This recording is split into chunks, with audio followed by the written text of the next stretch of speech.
ایک طرف پاکستان کے پیٹرول پمپس پر پیدا ہوتی ہوئی پریشانی اور دوسری طرف دنیا کے سب سے اہم سمندری راستوں میں سے ایک جہاں سے گزرتی ہے اربوں ڈالرز کی تجارت اور انرجی سپلائی۔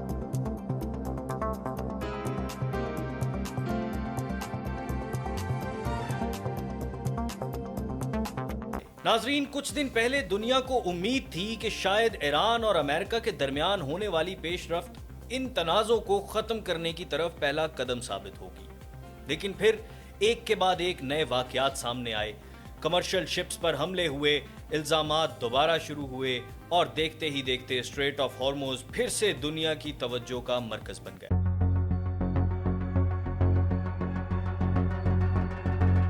لیکن اصل سوال یہ ہے، آخر ایسا کیا ہوا کہ جس سمجھوتے سے امن کی امید بندھی تھی وہی راستہ دوبارہ تنازعوں کی طرف کیوں چلا گیا؟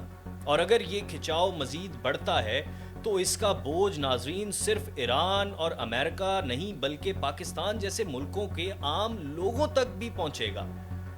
السلام علیکم ناظرین، شرجیل ہاشمی کے ساتھ آپ دیکھ رہے ہیں programme behind the headlines کا ایپیسوڈ 3۔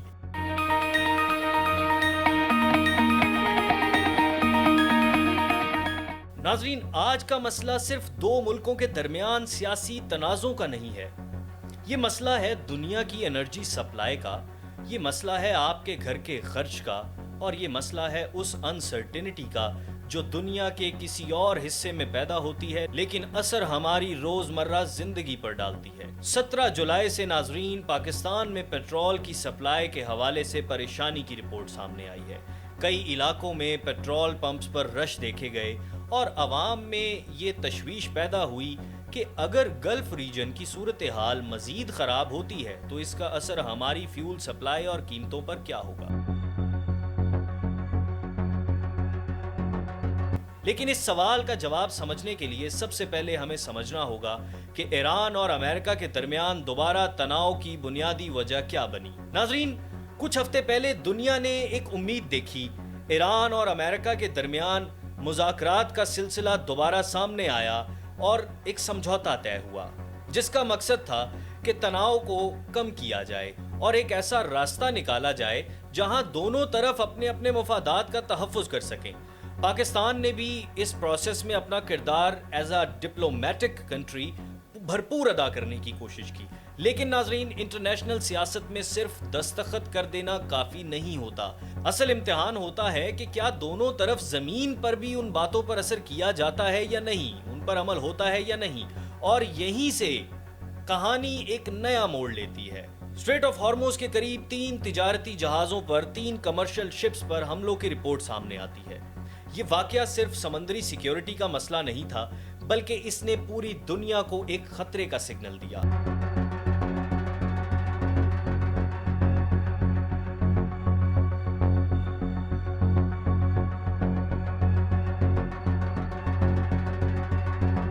کیونکہ ہارموز کوئی عام سمندری راستہ نہیں ہے ناظرین، یہ وہ جگہ ہے جہاں پیدا ہونے والی چھوٹی سی بے چینی بھی گلوبل مارکیٹس کو متاثر کر سکتی ہے۔ امریکہ نے ان حملوں کے بعد ایران پر الزام لگایا اور کہا کہ انٹرنیشنل شپنگ کو خطرہ پہنچایا جا رہا ہے، مطلب انہوں نے ایران پر یہ الزام لگایا۔ ایران نے اس نیریٹو کو قبول نہیں کیا اور انہوں نے اپنی طرف سے یہ کہا کہ مسئلہ اصل میں امریکہ کی پالیسیز اور پریشر اسٹریٹجی ہے۔ یہاں پر ایک بات سمجھنا ضروری ہے کہ ہر کانفلکٹ میں ہر طرف کا اپنا موقف ہوتا ہے، لیکن عام دنیا کے لیے سب سے بڑا سوال یہ ہوتا ہے کہ اس ٹکراؤ کا نقصان کس کو اٹھانا پڑے گا؟ A big question mark ناظرین۔ اچھا، اب ناظرین کمرشل شپس کے واقعات کے بعد امریکہ کی طرف سے سخت بیانات سامنے آنے لگے۔ واشنگٹن کا کہنا تھا کہ اسٹریٹ آف ہارموز ایک انٹرنیشنل میریٹائم روٹ ہے اور کسی بھی ملک کو یہ حق نہیں دیا جا سکتا کہ وہ دنیا کی تجارت کو اپنی مرضی سے کنٹرول کرے۔ اب امریکہ کا موقف تو یہ ہے کہ سمندری راستوں کی آزادی گلوبل اکانومی کے لیے ضروری ہے۔ اسی بنیاد پر امریکہ نے ایران پر پریشر بڑھانے کی پالیسی اختیار کی۔ اب ایران کا موقف سنیے۔ دوسری طرف ایران کا کہنا یہ ہے کہ گلف ریجن کی سیکیورٹی کو سمجھنے کے لیے ایران کے اسٹریٹجک انٹرسٹ کو نظر انداز نہیں کیا جا سکتا۔ تہران کا موقف ہے کہ اس کے خلاف سینکشنز اور ملٹری پریشر اس کی سیکیورٹی کے لیے خطرہ ہے۔ اسی اختلاف نے ناظرین ہارموز کو اس پورے تنازع کا مرکزی نقطہ بنا دیا۔ اب ہارموز کی اصل اہمیت کا سوال اٹھتا ہے۔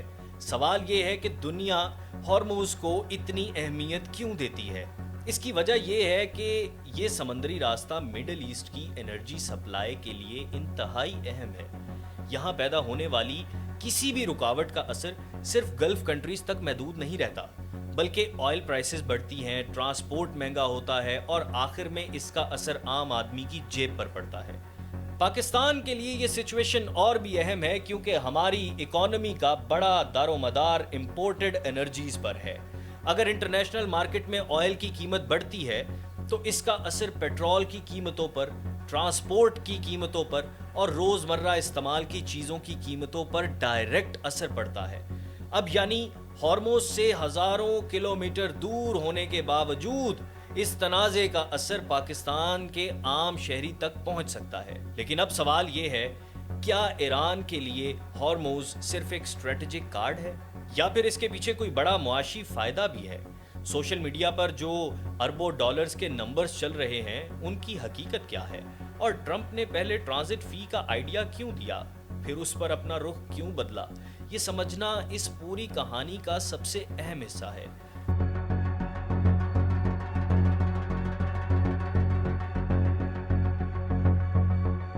میں کوشش کروں گا کہ میں اپنے الفاظ میں آپ کو کچھ انڈرسٹینڈنگ دے سکوں اس پورے واقعے کی۔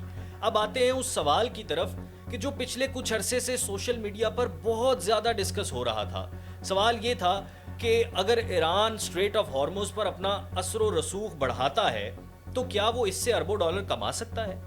کئی سوشل میڈیا پلیٹ فارمز پر اور کچھ انالیسز میں یہ دعوے کیے گئے کہ اگر ایران ہارموز سے گزرنے والے جہازوں پر فیس یا ٹول لگا دے تو اس کی سالانہ آمدنی 40 سے 100 بلین ڈالر تک پہنچ سکتی ہے۔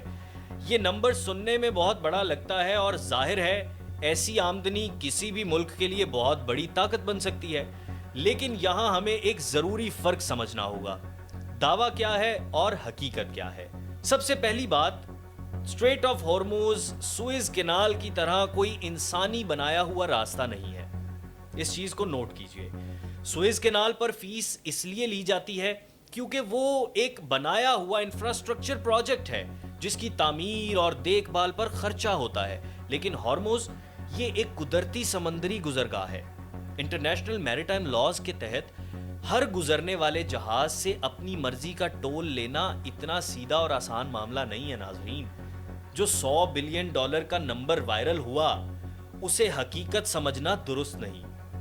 انڈیپینڈنٹ انالیسسٹ جو ہیں وہ کہتے ہیں کہ اگر کسی قسم کی لیگل اور پریکٹیکل ارینجمنٹ ہوتی بھی ہے تو اصل آمدنی سوشل میڈیا پر بتائے گئے نمبر سے بہت کم ہوگی۔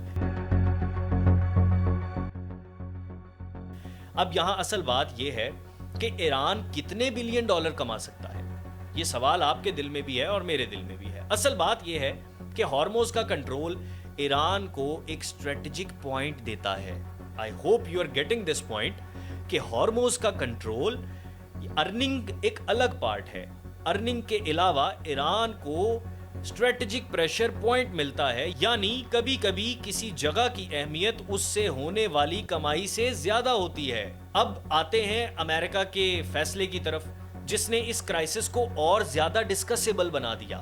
پریزیڈنٹ ڈونلڈ ٹرمپ کی طرف سے یہ بات سامنے آئی کہ اگر امریکہ اسٹریٹ آف ہارموز کی سیکیورٹی انشور کرتا ہے تو ٹرانزٹ فی یا چارجز کا نظام ہونا چاہیے۔ مطلب آسان لفظوں میں اگر میں آپ کو سمجھاؤں تو یو ایس نے، ٹرمپ نے یہ کہا کہ ہم وہاں پر سیکیورٹی پرووائڈ کرتے ہیں اسٹریٹ آف ہارموز پہ اور اس کے بدلے میں ہمیں 20% ٹرانزٹ فی چاہیے، یعنی جو جہاز اس راستے سے گزریں گے ان سے ایک پرسنٹیج لیا جا سکتا ہے۔ رپورٹس میں اس فی کو 20% تک بتایا گیا۔ لیکن یہاں ایک انٹرسٹنگ پوائنٹ ہے۔ کچھ عرصہ پہلے تک امریکہ کا اپنا موقف یہ رہا کہ انٹرنیشنل واٹر ویز پر آزادانہ تجارت ہونی چاہیے اور کسی ایک ملک کو ان راستوں پر کنٹرول نہیں ملنا چاہیے۔ پھر سوال اٹھتا ہے کہ اگر یہ انٹرنیشنل روٹ ہے تو پھر خود امریکہ نے فی کا آئیڈیا کیوں دیا؟ اس کے پیچھے کئی اسٹریٹجک ریزن سمجھے جا رہے ہیں۔ پہلا تو یہ ہے کہ پریشر اسٹریٹجی۔ امریکہ ایران کو یہ سگنل دینا چاہتا ہے کہ اگر ہارموز کو پریشر کے لیے استعمال کیا گیا تو جواب صرف ملٹری نہیں بلکہ اکانومیکلی بھی ہوگا۔ دوسرا پوائنٹ، آئل پرائسز کا فیکٹر۔